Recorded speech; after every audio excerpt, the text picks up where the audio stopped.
सरस्वती अमृतभुजं वरदे कामरूपिणी सरस्वती अमृतभुजं वरदे कामरूपिणी विद्यारण्यं करिष्यामि सदा कल्याणानि तन्त्रं गीता सदा निश्चिता युगस्तां मे पादनन्दं विद्या युगारु संदद्गारं संदर्दशत्करम् ओं मत्पदानां भूमि रेलावलंकरं वैदामादानां शरणं सेवे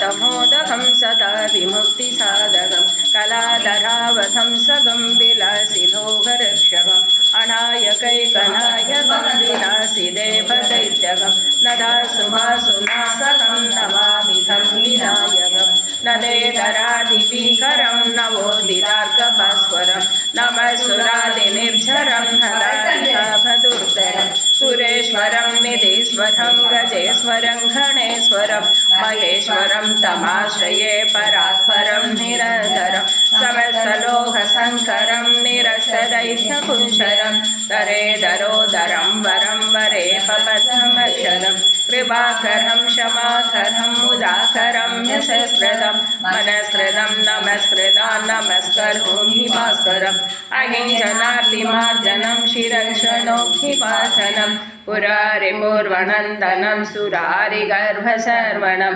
प्रपञ्चनाथभीषणं धनञ्जयाधिभूषणं कपोलदानवारणं भजे पुराणवारणं निदान्तकान्तदन्तकान्ते मन्दकान्धकाध्वजम् असिञ्चरूपमन्तरेण मन्दराय गृहन्धरं गृहन्धरे निरन्तरं वसन्तमे भयोहिनां तमेवदं विसिन्धयामि सन्ददं महागणेश पञ्चरत्नमादरेण योन्वगं प्रजल्पदे प्रबादहे हृदि स्मरं घणेश्वरम् अरोगदाम् अदोक्षदां सुषायुधीं सुभद्रदां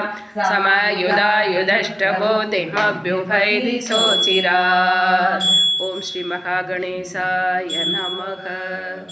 मुदाकरात्तमोदकं सदा विमुक्तिसाधकं कलाधरापदं सगं विलासिलोकरक्षकम् अनायकैकनायकं विलासिदेवदैत्यकं नदाशुभाशुनाशकं नमामि तं विनायकं नदेदरादिभीकरं नवोदितार्कभास्वरं नमः सुरादिनिर्झरं नदादिगाभदुर्धरं सुरेश्वरं निधीश्वरं गदेश्वरं घणेश्वरं महेश्वरं तमाश्रये परात्परं निरन्तरं समस्तलोकशङ्करं निरस्तदैत्यकुञ्जरं दरेदरोदरं वरं वरे पपथमक्षरं कृपाकरं क्षमाकरं मुदाकरं यशस्कृतं मनस्कृतं नमस्कृतं नमस्करोमि भास्करम् अहिंसनार्तिमार्जनं शिरञ्जनोक्तिभाजनं